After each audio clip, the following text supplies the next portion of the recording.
Hello everybody, it's Frank Norris from the Frank and Stan chat, and as you can see there's more than just Frank and Stan this morning. We're at the last Friday before Christmas. For most schools they've either closed yesterday or they're closing today. We've been able to bring together some of the star guests that we've had during the last 30 odd weeks where we've been doing these Frank and Stan chats. So we'll let them introduce themselves individually, but we'll go first of all to Mr. Johnson, Santa Johnson. How are you doing this morning, Stan? Stanta this morning, Frank. Santa, yeah. I love it. How long did it take you to get that backdrop like that? About 10 minutes. 5 minutes ago. That's very impressive, very impressive. Okay, let's go round to our guests. Ian, would you like to introduce yourself? Yeah, I'm Ian Colson. I'm a head teacher of Lower Park Primary School in Poynton, and the connection I have with Stan and Frank is that I took over the school that Frank was the head of in 2002. So I had to mop up once he'd gone, kind of thing, you know. And we're still friends. That's unbelievable. Joe, only because he has some secrets, Frank, that you don't want coming out. I know. Actually, there's a whiskey bottle going to Ian every Christmas. Joe, over to you. Good morning, I'm Jo Morphy, the co-founder of Innovate Her. We're getting girls ready for the tech industry and the tech industry ready for girls. We run educational programs to encourage girls to consider careers in tech and raise their confidence. I've worked with Frank directly on that program in co-op academies in Greater Manchester, so that's how we first met and got connected. Frank's really passionate about leveling the playing field and making the industry more equal, just as we are. So that's the connection there. Brilliant, thank you. And Russell? Hello. Sorry, the old unmute button didn't work. So yes, Russell Harvey, the company's the Resilience Coach, and my connection to Frank is I used to work at the Cooperative Group doing things leadership development, and was around when the Co-op Academies Trust was really sort of starting its growth. So I was chair of governors of one of their schools, Woodlands Primary, in Hare Hills for about 6 years. Yeah, really good work you did as well. And Andy? Hi, so Andy Hodgkinson. I know Frank mainly because I know wearing the hat, it sounds kind of silly now. I lead one of the national MPQ license programs, supporting head teachers and CEOs across the country. But Frank delivers on, comes and speaks at some of our programs.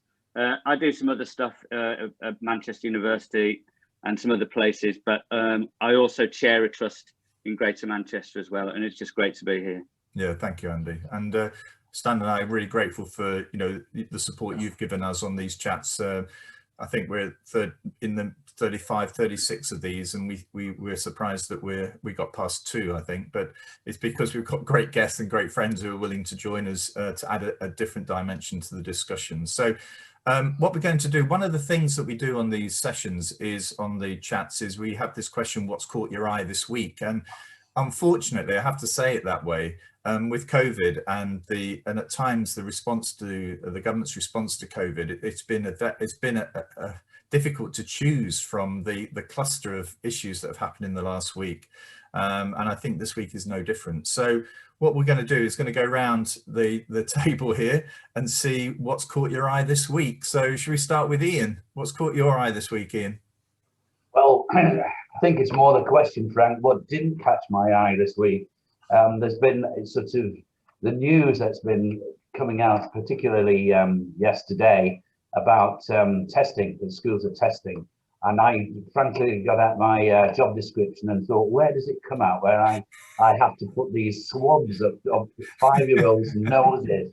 And I'm thinking, but on a more serious note, obviously I'm in school at the moment and with my my staff who are absolutely on edge about all of this. Being a primary school, we will have a month before it hits primary schools because it's due to hit us in February. 2 things about it really. We're not qualified to do that. We're not trained to do that. And my worry is that we won't be trained to do that adequately. And then we're going to have these swabs that we're going to have to test children with. What happens if that swab, because I've had tests, and we damage your nose in doing it. You know, what are the implications of that? I think it's great that we've got testing with quick turnaround. That is fantastic. But I was led to believe it wasn't that kind of test. So that's caught my eye. And the other thing about it, Frank, is that, you know, the fuss that was made, and I think it was even said, I believe on the news today, that schools were given an inset day. We weren't given an inset day this week, today. We weren't given it. We could change it. We could move it. A subtle difference in that.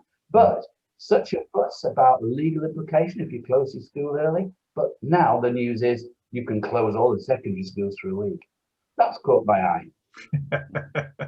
Yeah. Joe, what's caught your eye this week?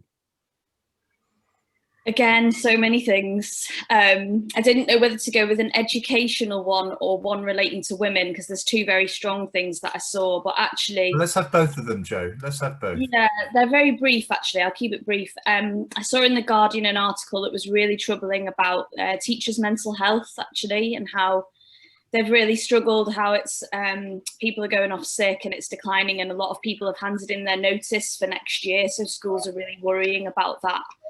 And I just thought, why aren't we looking after our teaching staff better? You know, where's the extra support for them? It's really difficult for them at the moment. And obviously, like, my brother's a teacher and they have just had a small pay rise, but I don't think it's really enough compared to for what they're doing. And they're in such a vital role at the moment. So that caught my eye. And the second thing that caught my eye was, you've probably seen this, but women are now allowed to take a partner in with them into hospitals when they're pregnant for their support appointments, which is huge. And it should have been happening all year. And I feel so sorry for all the women who've had to go to all these appointments and birth on their own, because it's a terrifying experience to go through alone. And I think it will take time for that to be rolled out, but it was such a positive step forward. And I don't know if anybody saw, there's a campaign called Pregnant Then Screwed, and they did Britney Spears video, a baby, but they changed all the words to be about being on your own when you're having a baby. It's such a brilliant video. So that caught my eye. Check that out if you want to smile. Do you think, Joe, I mean, what do others think? There is a lack of female senior ministers, isn't there? Certainly in the cabinet. It's not an equal balance at all. Do you think that those are factors that sort of that actually play into this sort of decision making? 100%, yeah. Because if you don't have the diversity in leadership, you've got nobody that understands that problem or that issue fully. They might think that they do, but they're not advocating for it because it's not at the forefront of their mind, because it doesn't really affect them. Of course, men can understand that because they might have a partner who's pregnant that they've not been able to go to an appointment with. We've got a pregnant employee who's just had her first scan, and her partner wasn't allowed into that experience. And what a special experience to miss, to see the baby for the first time. So of course it does affect men as well as women, but I think you do need that diversity for people to really be passionate about advocating for these changes. Yeah, I saw a very interesting video from a female London leader, school leader, yesterday or the day before, basically just talking directly to Gavin Williamson about, the style of leadership, the way that things are managed. It doesn't make you feel as though you're being brought on this journey, that it's as if everything is being done to you, and actually you're a bit like cattle, really. You're just sort of used in that way. There's no sort of a lack of sort of real empathy and reach out to people. So I suppose this is another example, isn't it, where, there's just a lack of understanding in terms of yeah.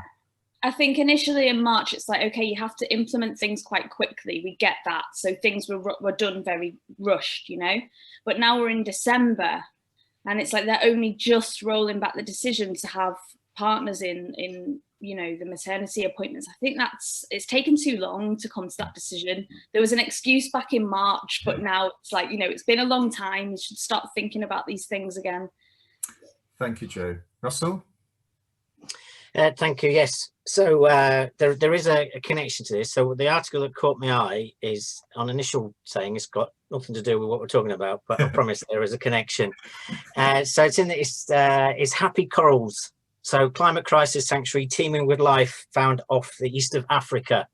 And then the line underneath is like, rare discovery of reef caused by channels is something to hope for by scientists. So I've sort of been reflecting on the difference between positivity and optimism around all of the things that we are talking about. This is the connection. So positivity, there's the real risk around the toxic positivity as well is coming through. It's, you'd like, just, you know, think great thoughts and everything will be fine, and you're just like, no, don't do that.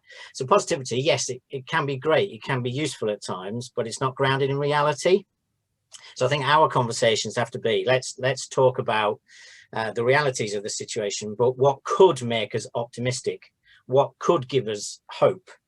So optimism for me is grounded in reality, and how can we be hopeful for about the future.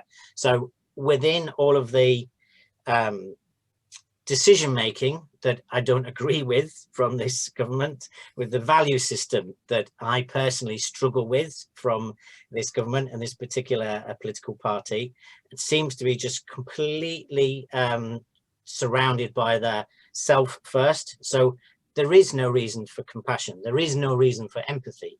How do we, on these types of schools, understand that, grounded in reality, to go, okay, it seems to be the case that these sweet decision makers and policy makers don't believe in empathy and compassion. How can we, that we're implementing things, how can we be optimistic that we can find a way through this? That's the connection around all this. So I sort of, oh, look, you know, climate crisis, actually there is a reef that is growing. Okay, great. Let's find out a little bit around how come it's growing, and, you know, how could we get optimistic, grounded in reality, about moving forward in 2021, really having learnt a better way forward around this. Yeah, I mean, I don't know if anybody else sort of that resonates with them. I don't want to be the one just coming back all the time, because I find that very... I'll say, Frank, the whole thing about, you know, if you believe hard enough, it must come true, is a real, I think it's a real negative thing that you know, we're implying it in schools as well, that for children you can achieve anything if you just believe. Well, the reality of it isn't, you know. No.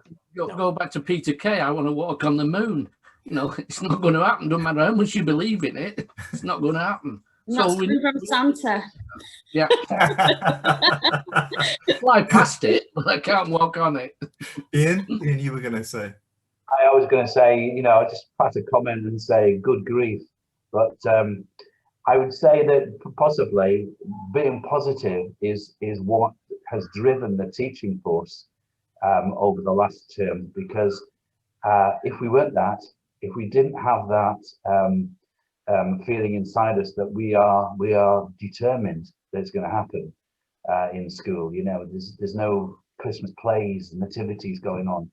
But you find a way, you record it, you send it out.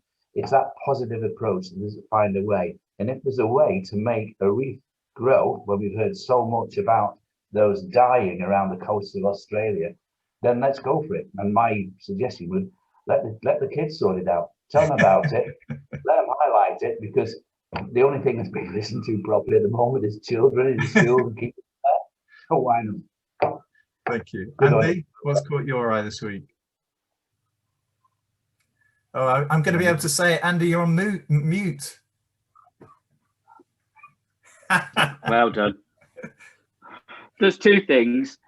One, and this is it. I thought about it because I've got next to my bed a book by Albert Camus, the French existentialist philosopher, who and I'm a West Bromwich Albion fan here, so I'm thinking about West Bromwich Albion and Man City at this point. And he said, "All I know most surely about morality and obligations I owe to football."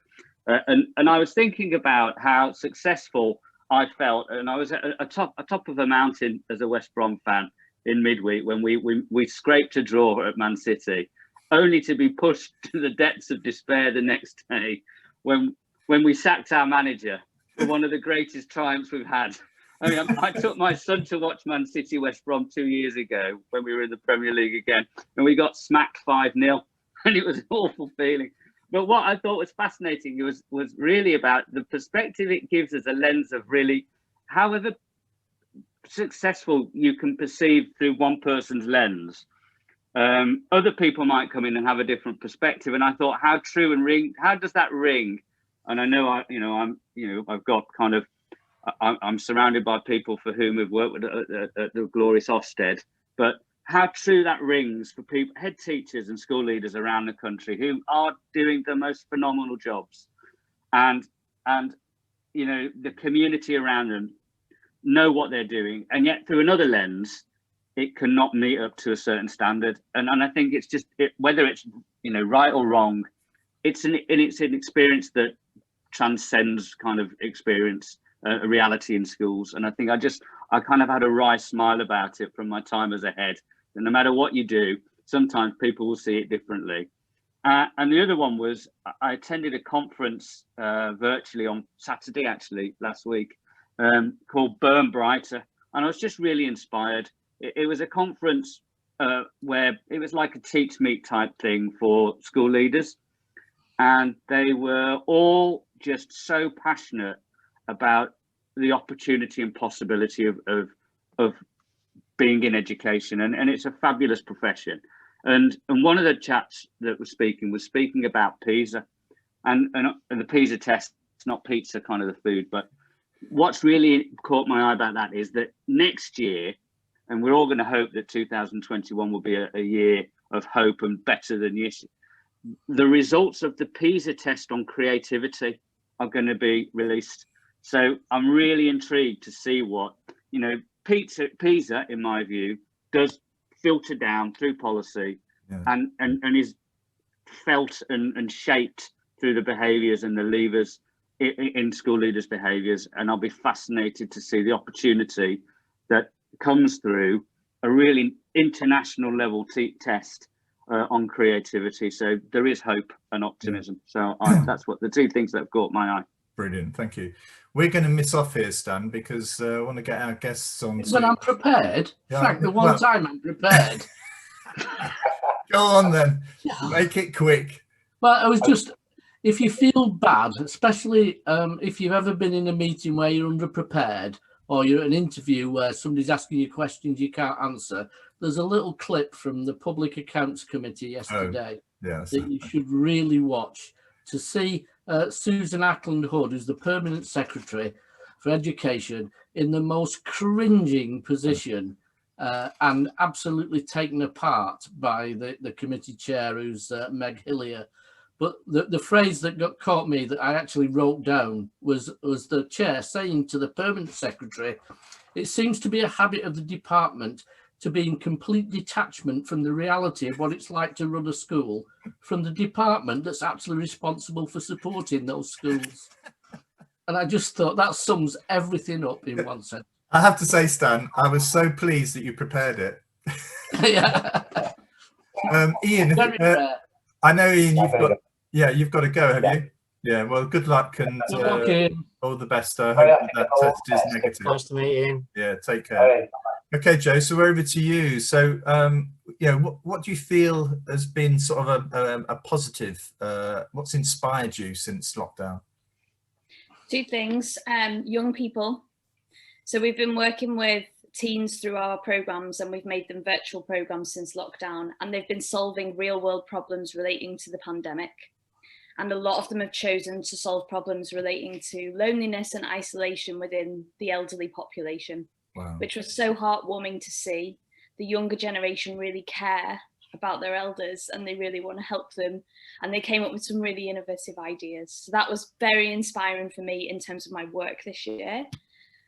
And the second thing is seeing how the third sector has actually responded to the pandemic. So charities, social enterprises, community interest companies, all under that umbrella, working together to get food out to people who need it and get support and provide mental health services. And I think the third sector have really stepped up and filled a gap that the government is currently not filling because of that lack of compassion and lack of empathy. People are self-organising and they're doing it themselves. And it's just wonderful to see. That's inspired me this year. Brilliant. Yeah, Joe, my daughter works for Salford CVS, and I've been amazed at the stuff they are involved with voluntary groups and managing voluntary groups and supporting them. It's unbelievable. It's great.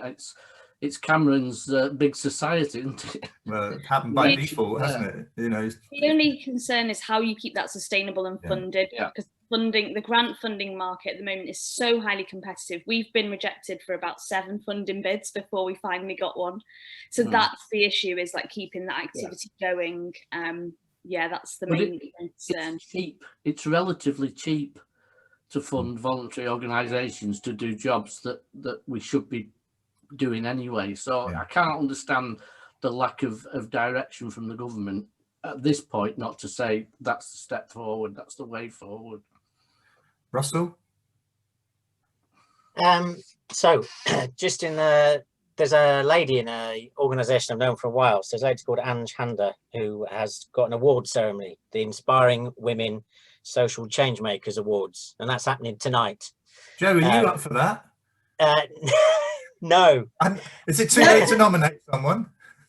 Not yet, yes. I don't know if you know Ange, but if not, Joe, then I think you should probably talk Well, afterwards. definitely, yeah. Last week we were up for a UN Women Special Recognition Award. I know, So wow. that was cool, but not tonight. So, the Resilience Coach is sponsoring one of those awards, so that's why I've just been immersed in it. So everything that everybody does within those awards inspires me, because it's just people just doing the most ridiculous things and cracking on with stuff in the most just, horrendous circumstances. And they're just sort of going, right, this is the set of circumstances I face, but I'm going to go out into the community and I'm just going to get stuff done.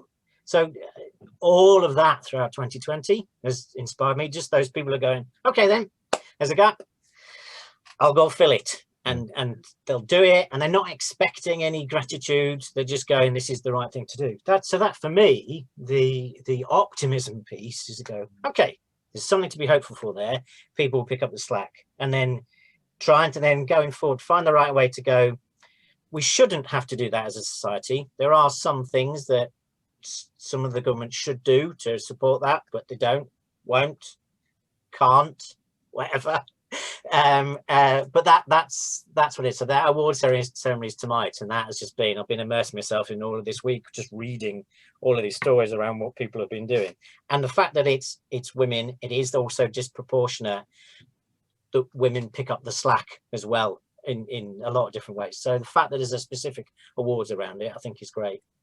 Brilliant. And Andy? I think for me, what's been a privilege to see, and it comes through the work I've been doing with the kind of on the MPQs, really. I've been in the privileged position of working with hundreds of senior exec and heads and executive heads, CEOs through the pandemic, and it's been a repositioning. It's almost been like the pandemic has been a disruptive moment for them, and it's created a space for folk to reconsider what the purpose of their organisation is. And seeing a real deep reconnection with their local communities has been fabulous. And seeing their organisation as more than just getting kids, which is important, ready for the next stage in their kind of journey through education, or be that, jumping through a hoop at the end of it. It's been a real connection of what it is to be rooted in a local community and an educationalist role within that. And I think, for me, that's been really fabulous to see kind of shackles come off for people up and down the country who are leading schools in really difficult times. And what you've often seen is they've stepped up and done more rather than just do the normal stuff. And that's been fabulous. I think though, certainly from my angle, I have known schools that if you were looking at just academic progress, you would say there were some weaknesses, but actually many of those schools have stepped up more than others. And actually, if your perspective on what is a good school has been broadened, as you're suggesting here, Andy, then actually I think that's a very positive response, and we need to take that into account when we move forward. And that for me is part of this helping communities to help themselves. We need to value a lot more what those schools have been doing and what they are going to need to do going forward, because actually some schools that have got the outstanding tag you know, are so disconnected from their immediate community that actually if we were to inspect them or to value them now, we would really question whether or not they were serving the needs of that community. I think the problem is, Frank, that the kind of things that are now going to be a judgment on that is how well the school provided online learning, not were the staff going around knocking on doors saying, have you got a computer, here's a laptop or a phone you can use to do that kind of thing. Won't be included. It'll just be what's the quality of the lessons that you've been putting out online, and until Ofsted shifts its view to it's about the community, it's about the culture, I don't think we'll get much more. Sadly, I don't think we'll get much movement on that. Russell? Yeah, I think there's an additional shift as well around the whole well-being piece. That was something that Joe mentioned earlier on, I think. So yes, it's looking after the mental health. So there are a couple of schools that have just been I've had a couple of conversations with. So I'm not a well-being expert. It's more the the resilience piece, but not getting what that means. So it's like we want to put some policies and procedures and we want to do some nice things. I'm paraphrasing now. We want to sort of buy some cakes, and because we know that our people are in a difficult place. And then when you try and shift to so let's talk more broadly around what well-being is, that does go into the whole cultural piece around, from a leadership point of view, what is it that you are doing that is contributing positively and negatively to the well-being of your members of staff. And something actually that's just popped in my brain, I was on a call with something that the University of Hull, I think, and the health and safety executive have been doing some cogitating and having a chat, and they're considering whether the health and safety executive will go into organizations, and if the culture and the actual business of what they ask their people to do has a negative impact on their well-being, they're considering fining them and prosecuting them for that. Right. Which would be just like Joe's face is a picture, is a mind-blowing concept that if that came out, organizations would go, oh my God, what are we doing? Is anybody unhappy by what we're asking them to do?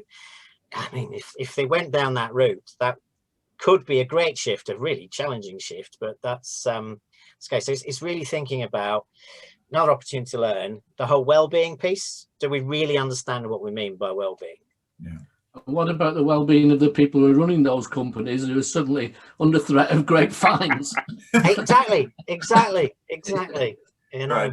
Okay, ladies and gentlemen, we have had 30 minutes chat there, so I just want to bring it to a close and thank you all for the support you've given us this year, and we hope that you would be willing to come back and join us during 2021. I have to say, I think the sort of life I've been living, where I'm stuck in a very nice little office at home, I've really valued being able to reach out to people like yourselves and to help this horrible period go by. I look forward to being able to buy you personally a coffee in the future, and hopefully sometime in 2021. But actually, Stan's now going to say, Frank, I'm really worried about your well-being now, Frank, if you're offering to buy drinks. Or have you still got my wallet?